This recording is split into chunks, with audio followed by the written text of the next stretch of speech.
Assalamualaikum warahmatullahi wabarakatuh. Waalaikumsalam. A'udzu billahi minasyaitonir rajim. Bismillahirrahmanirrahim. Alhamdulillahi rabbil alamin. Wassalatu wassalamu ala asyrafil anbiya'i wal mursalin wa ala alihi wa ashabihi ajma'in. Subhanaka la ilma lana illa ma 'allamtana innaka antal alimul hakim. Rabbi shrah li sadri wa yassir li amri wa hlul 'uqdatam min lisani yafqahu qawli. Allahumma barik lana fi shahri Ramadan wa a'inna 'ala siyamihi wa qiyamihi 'ala wajhi alladhi yurdika 'anna ya rabbal alamin. Amin ya rabbal alamin. Amma ba'd. Yang saya hormati ashabul fadilah, tuan-tuan imam, pengurusi surau Al-Mahdi dan juga ahli jawatan kuasa, para jemaah muslimin muslimat tetamu Allah yang dirahmati dan dikasihi oleh Allah SWT sekalian.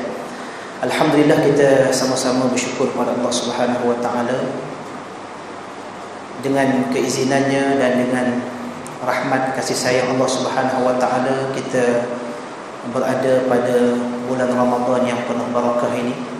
Dan malam ini kita berada pada malam yang ke-11, malam yang ke-11 Ramadan. Alhamdulillah, diberi kekuatan, diberi taufik, bimbingan untuk kita terus melakukan amal ibadah, dan kita berdoa kepada Allah Subhanahu wa taala agar diberikan kekuatan, taufiknya, kita dapat istiqamah dalam melakukan amal ibadah sepanjang bulan Ramadan ini sehinggalah ke penghujung Ramadan insya-Allah. Bukan hanya sekadar pada awal Ramadan, bahkan berterusan sehinggalah ke penghujung bulan Ramadan insya-Allah. Kerana Allah Subhanahu wa taala senantiasa menjadikan sesuatu itu sebab kepada untuk menilai dan menguji hamba-hambanya. Maka Allah Subhanahu wa taala jadikan bulan Ramadan ini juga untuk menguji sekalian hamba-hambanya, kita semua umat Islam, umat Nabi Muhammad sallallahu alaihi wasallam. Manakah di antara kalangan umat Islam ini yang benar-benar dan bersungguh-sungguh untuk meraih kelebihan dengan kedatangan bulan Ramadan? Dengan maksudnya, selepas melepasi ujian-ujian pada permulaan dan pertengahan bulan Ramadan, sehinggalah kita berjaya insya-Allah berada pada pengakhiran bulan Ramadan dalam keadaan amal ibadah kita makin dikuatkan ataupun diperbanyakkan, ditingkatkan. Bukan sebaliknya dengan maksud hanya pada awal-awal Ramadan sahaja dilakukan amal-amal ibadah, diperbanyakkan amal-amal ibadah, tetapi apabila masuknya pada pertengahan dan pengakhiran bulan Ramadan, maka makin berkurangan dan makin susut ataupun makin sedikit amal ibadah kita.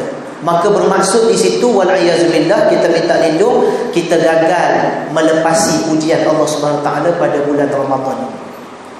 Jadi kita kena sama-sama kita berdoa kepada Allah Taala, kita kena sama-sama untuk istiqamah dalam melakukan amal soleh ini, amal ibadah sepanjang bulan Ramadan, terutama pada 10 yang terakhir di bulan Ramadan, pada malam-malam yang terakhir di bulan Ramadan. Kerana disitulah dijadikan kelebihan Lailatul Qadar yang tidak diberikan kepada mana-mana umat kecuali umat Nabi Muhammad SAW. Dan saya juga menyeru kepada kaum muslimin muslimat, tetamu Allah SWT yang dirahmati oleh Allah Ta'ala sekalian, untuk sama-sama juga kita berada dalam majlis tazkirah ringkas ini. Bukan kita hanya merebut untuk melakukan solat sunat tarawih, tetapi beradanya kita dalam majlis tazkirah ringkas ini, ianya juga merupakan ibadah, kerana ia adalah merupakan peringatan untuk diri kita supaya kita tidak lalai leka, dan supaya kita memperbaiki diri kita, memperbetulkan keadaan yang mungkin ada sedikit sebanyak kekurangan, kita boleh baiki, kita boleh perbetulkan. Maka insya-Allah beradanya kita dalam majlis tazkirah ringkas ini juga dengan niat i'tikaf dan niat untuk menambah ilmu pengetahuan dan niat untuk mendapat peringatan daripada ayat-ayat Allah dan hadis-hadis Nabi SAW juga dikira satu ibadah. InsyaAllah diberikan ganjaran pahala.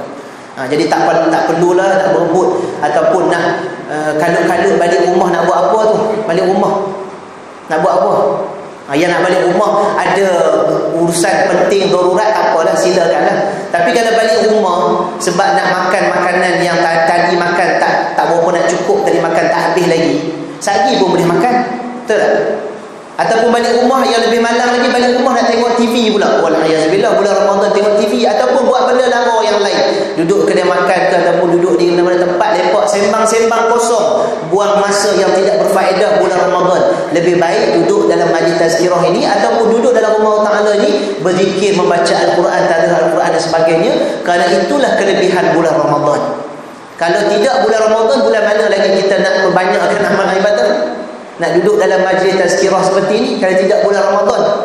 Sebab ada orang dia tak suka, dia anti tazkirah. Dia kata apa ni tazkirah ni, sebelum Ramadan pun dah ada kuliah banyak tazkirah, lepas Ramadan pun tazkirah lagi. Padahal dia sebelum Ramadan pun tak ikut, Ramadan pun tak ikut. Cakap pandai, marah sikit malam ni. Tapi bukan orang Bukit Subang lah, orang tempat lain. Bukit Subang insya-Allah semua bagus-bagus insya-Allah lah, tuan-tuan muslimin-muslimat sekalian. Baik, tuan imam kita baca ayat Quran yang dalam solat kita tadi, solat sunat qiyam ataupun solat sunat tarawih. Firman Allah Subhanahu wa taala, a'udzubillahi minasyaitonir rajim. Am hasibtum an tadkhulul jannata wa lamma ya'tikum mathalul ladzina khalau min qablikum massathumul ba'sa'u wad-dharra'u wa zulzilu hatta yaqula ar-rasul wal ladzina amanu ma'ahu mata nasrullah ala inna nasrallahi qarib. Sadaqallahul azim. Mari sama-sama kita hayati ayat Al-Quran ini. Kerana bulan Ramadan ini salah satu bulan yang disebut sebagai bulan Al-Quran. Allah Ta'ala berfirman juga dalam ayat Al-Quran yang lain, a'udzubillahi minasyaitonir rajim, syahrul ramadan alladzi unzila fihi al-Qur'an hudan lin-nas wa bayyinatin minal huda wal furqan. Bulan Ramadan, bulan yang diturunkan padanya Al-Quran, yang Al-Quran itu sifatnya memberi petunjuk kepada manusia, dan di dalamnya mengandungi keterangan-keterangan daripada petunjuk Allah Subhanahu wa taala, dan furqan, pembeza antara hak dan batil. Maka bulan Ramadan ni kita nak kena hayati sebahagian, kalau tidak semua, sebahagian dengan Al-Quran kita kena hayati dan kita tadabbur dan kita kena amalkan. Jadi salah satu ayat yang kita nak hayati, kita nak tadabbur dan amalkan, ayat yang dibaca oleh imam kita sebentar tadi, dan saya ulang bacaannya. Maksudnya, adakah Allah Ta'ala bertanya kepada sekalian orang yang beriman, am hasibtum, adakah kamu sekalian menyangka, an tadkhulul jannah, kamu semua ni boleh masuk ke dalam syurga Allah, walamma ya'tikum mathalul ladzina khalau min qablikum, sedangkan kamu belum lagi dikenakan ujian sebagaimana yang telah dikenakan kepada golongan ataupun umat sebelum kamu. Khalau min qablikum, yang sebelum kamu. Apa ujian yang Allah Ta'ala kenakan kepada umat sebelum kita? Bahkan umat ini juga dikenakan ujian yang sama. Kalau sekiranya nak mencukupkan syarat, melayakkan untuk kita memperolehi syurga Allah Subhanahu wa taala, iaitu massathumul ba'sa, mereka semua telah dikenakan dengan bentuk keperitan, kesengsaraan. Massathumul ba'sa, bentuk kesakitan-kesakitan, keperitan-keperitan, wadh-dharra, kesengsaraan hidup. Ujian yang Allah Ta'ala kenakan ke atas mereka kerana untuk mempertahankan Islam, sama kerana untuk memperjuangkan Islam yang kita hari ini kita anuti, kita beriman dan kita yakini, kita amalkan dalam kehidupan kita. Sehinggalah apabila Allah Ta'ala akan kenakan ke atas mereka ujian, keperitan, kesengsaraan ini, wazulzilu, dan dalam keadaan mereka itu diberikan ujian dengan keadaan berasa takut, digoncangkan diri mereka itu, merasa takut kepada keadaan ujian yang mereka sedang hadapi ketika itu, takut berhadapan dengan musuh dan juga pelbagai bentuk rintangan halangan, sehinggalah seolah-olah diri mereka digoncangkan oleh Allah SWT dalam keadaan diuji ketika itu. Sehingga juga Allah Ta'ala menyatakan, hatta yaqula ar-rasul wal ladzina amanu ma'ah, sehinggalah Rasul dan orang yang beriman yang diuji ketika itu bersama dengan Rasul tersebut berkata, mata nasrullah, bilakah akan datangnya pertolongan Allah. Lantas Terus dalam ayat sambungan ayat yang sama Allah Ta'ala memberi jawapan, ala inna nasrallahi qarib. Ketahuilah wahai sekalian orang yang beriman yang sedang diuji dengan pelbagai ujian yang disebut di awal tadi itu. Ketahuilah sesungguhnya pertolongan Allah hampir kepada orang yang bersungguh-sungguh dalam melakukan perjuangan Islam itu. Ala inna nasrallahi qarib. Ketahuilah sesungguhnya pertolongan Allah itu hampir. Muslimin muslimat yang dirahmati oleh Allah Subhanahu wa taala sekalian, saya ada beberapa minit lagi berbaki dan tazkirah ringkas 20 minit sahaja. Saya cuba untuk kaitkan dengan situasi kita berada di bumi Malaysia yang tercinta ini, negara kita, dan situasi umat Islam yang berada di luar bumi Malaysia, yang berada di bumi Palestin, yang berada di bumi Syria, yang berada di bumi Arakan, Burma, yang berada di bumi Yaman, yang berada di bumi mana-mana negara umat Islam yang sedang menghadapi ujian, menghadapi peperangan, pembunuhan dan sebagainya. Mari sama-sama kita renung, kita insafi, sempena dengan kita berada pada bulan Ramadan ni, adakah kita benar-benar mencapai maksud hikmah di sebalik pelaksanaan puasa kita pada setiap bulan Ramadan yang kita lalui selama ini, sebelum-sebelum ini, dan sehinggalah ke saat ini 10 hari dah kita berlalu. Adakah orang Islam kita ni, terutamanya di Malaysia ni, benar-benar menghayati maksud, hikmah, tujuan, maqasid kenapa Allah Ta'ala perintahkan kita berpuasa pada bulan Ramadan ini? Selain daripada Allah Ta'ala zahirkan dalam ayat yang menyebut perintah wajib berpuasa la'allakum tattaqun itu, juga para ulama bincang berdasarkan ayat-ayat Quran yang lain dan hadis-hadis Nabi SAW menyebut di antara salah satunya supaya hikmah, rahsia dia, kebaikan dia, maqasid, tujuan itu supaya kita umat Islam ini merasakan bagaimana lapar, susah, dahaga, laparnya saudara kita yang sedang dalam keadaan kelaparan. Tuan-tuan muslimin muslimat sekalian, saya bulan Ramadan ni, sepanjang bulan Ramadan ni, saya seperti tahun-tahun yang lalu juga sentiasa kita adakan bantuan, kita membantu ataupun menghulurkan sumbangan bantuan ataupun menyediakan peluang untuk umat Islam ni sama-sama membantu saudara kita yang sedang menghadapi ujian ni. Sepanjang Ramadan ni, saya sepatutnya malam ni saya kena uruskan jadual ataupun bersama mengiringi imam daripada Palestin ataupun Syria sepanjang Ramadan ni, diminta kepada saya pada malam ni. Terpaksa saya tolak dan hampir juga saya tak boleh datang ke tazkirah sini ni, sebab saya ada program 2 hari. Habis maghrib tadi, lepas buka puasa dekat KL, terus datang ke sini naik motor dengan beg-beg sekali bawa ke sini. Kalau balik rumah tak sempat nak tukar pakaian, balik rumah tak sempat datang ke sini kerana kalau nak tukar pakaian dan sebagainya. Saya terus datang dengan pakaian berborang daripada pagi tadi. Tuan-tuan muslimin muslimat sekalian, saudara kita di bumi Palestin, di Syria, terutamanya sekarang ni, sahabat kita, baru ni saya dua ketiga kali saya bersama dengan Imam Abu Malik daripada Syria. Beliau menyebut tentang apa yang saudara kita hadapi di bumi Syria sekarang ni. Keadaannya yang kita dengar cerita 2-3 tahun yang lepas tu, tuan-tuan dengar cerita Syria kan, 2-3 tahun yang lepas tu, keadaannya sekarang ini lebih teruk, lebih perit, lebih susah menderita mereka itu.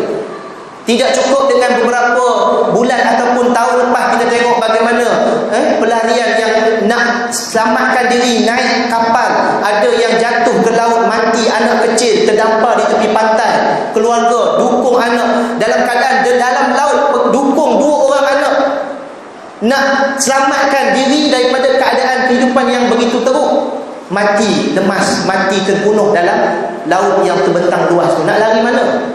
Tuan-tuan muslim-muslimat sekalian. Dan keadaan di Syria sekarang ni, tuan-tuan, bukan makin baik, makin pulih, makin teruk daripada cerita yang kita dengar tahun lepas dan sebelum-sebelumnya, makin teruk. Sahabat kita daripada Syria datang sini daripada beliau berasal daripada Halab dan beliau berada di sempadan-sempadan bersama dengan pejuang-pejuang Islam untuk membebaskan semula kawasan-kawasan yang dikuasai oleh rejim Bashar Assad dan kumpulannya yang mungkin saya sebut sikit saja sekejap lagi. Beliau sebut 3 ke 4 hari tak makan dan kebuluran, kelaparan 3 ke 4 hari ini perkara biasa di Syria.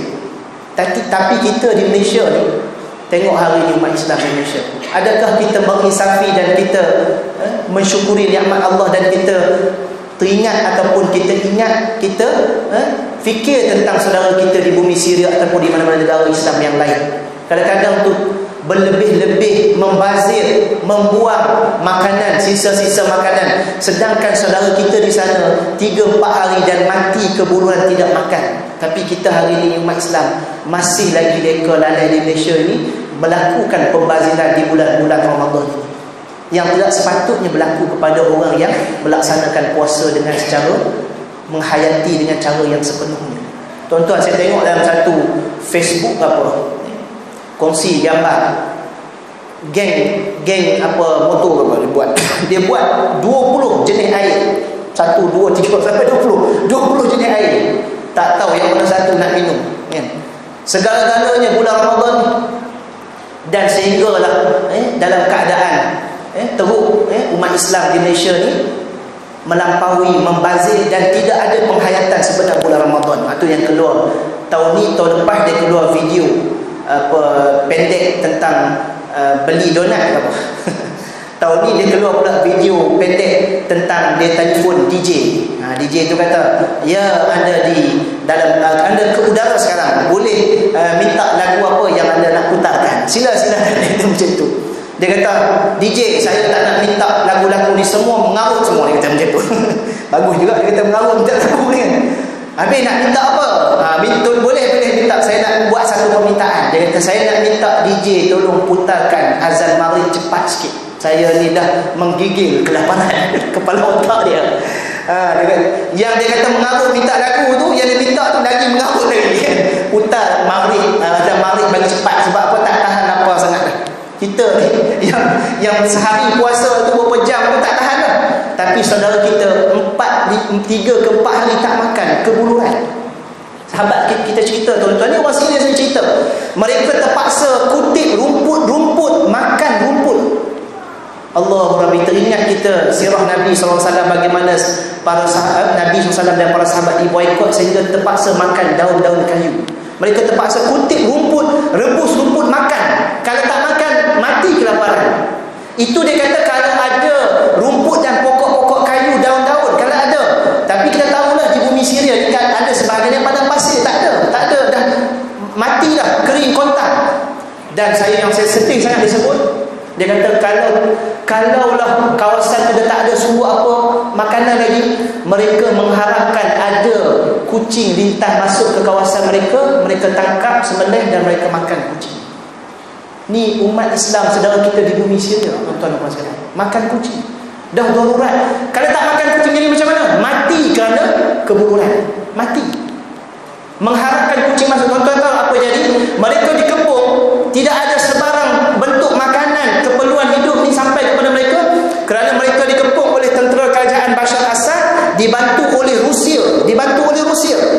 Negara besar, kuasa besar, ketenteraan besar ni Rusia, dibantu oleh Syiah Iran, dibantu oleh Syiah Lebanon, dibantu oleh Syiah Iraq, dibantu oleh ISIS pengganas ni. 6 kumpulan utama ini sedang sengit dan sedang begitu seronok membunuh dan juga menyiksa saudara kita di bumi Syria.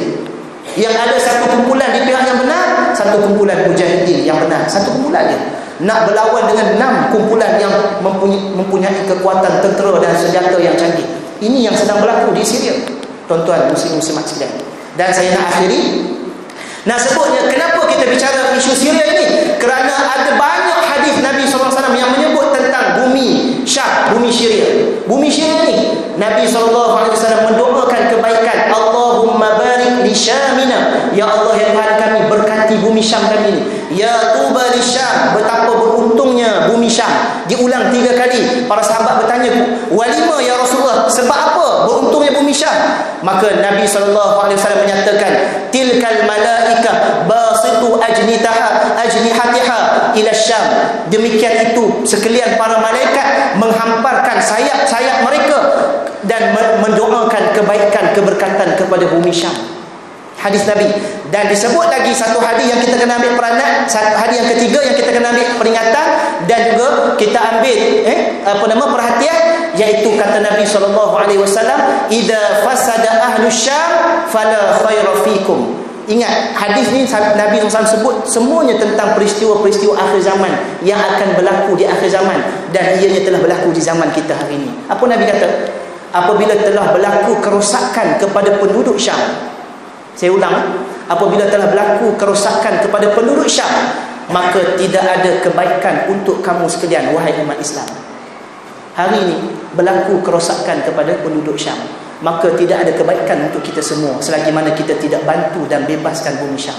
Sebab itu para ulama mengatakan membebaskan bumi Syam adalah pintu kepada pembebasan bumi Palestin, dan ia akan menuju kepada peperangan-peperangan yang besar di akhir zaman. Kerana hari ini kita tengok 5 buah negara dibantu oleh ISIS, 6 kumpulan besar, 5 buah negara ni dengan kuasa ketenteraan sebuah negara membantai, melanyak saudara kita di bumi Syam. Mana negara Islam yang lain yang menghulurkan bantuan senjata mempertahankan umat Islam di bumi Syam? Tak ada.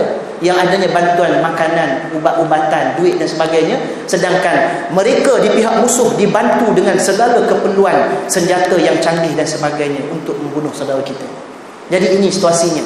Maka adakah masih lagi ada masa dan juga masih lagi umat Islam di Malaysia ni seronok leka lalai dengan kehidupan kita sendiri? Apa tanggungjawab kita? Apa peranan kita? Dan bagaimana persoalan di hadapan Allah SWT jika kita tidak membantu mereka? Jadi saya menyeru kepada tuan-tuan muslimin-muslimat sekalian pada malam ini, ada kesempatan ruang, kalau boleh buatlah kutipan sumbangan, boleh salur melalui saya, melalui MAPIM. Sumbangan kita sebulan Ramadan ni kita bantu Palestin, Syria dan Rohingya. Memang kita perlukan sumber bantuan secara berterusan, tapi bulan Ramadan ni bulan berkat, bulan rahmat, insya-Allah orang Islam lebih berseronok ataupun lebih gembira, lebih suka untuk banyak menginfakkan harta, dan sememangnya itulah yang sepatutnya dilakukan oleh umat Islam. Ambil peluang kesempatan ni, kita rebut peluang ini untuk bantu saudara-saudara kita. Dan kalau boleh tuan-tuan dan puan-puan buat kutipan sumbangan, boleh salurkan pada malam ni ataupun malam-malam yang lain, boleh berhubung dengan saya untuk dapatkan maklumat lanjut tentang keperluan dana tersebut. Mudah-mudahan Allah SWT berikan kebaikan kepada kita semua, insya-Allah, diberikan rahmat keberkatan kepada kita sepanjang kita berada bulan Ramadan ni, kita ditarbiah sehinggalah kekal amal ibadah, amal soleh kita jadi orang yang bertakwa, sehinggalah kita bertemu Ramadan yang akan datang, insya-Allah. Bukan sekadar awal Ramadan, bukan sekadar hujung Ramadan, sehingga kita bertemu Ramadan yang akan datang. Amin ya rabbal alamin. Aqulu qawli hadza wa astaghfirullahal azim li wa lakum wa billahi taufiq wal hidayah. Assalamualaikum warahmatullahi wabarakatuh. Subhanakallahumma bihamdika nashhadu an la ilaha illa anta nastaghfiruka wa natubu. Bismillahirrahmanirrahim. Wal 'asril insana lafi khusr illa alladhina amanu wa salatu wa sallam.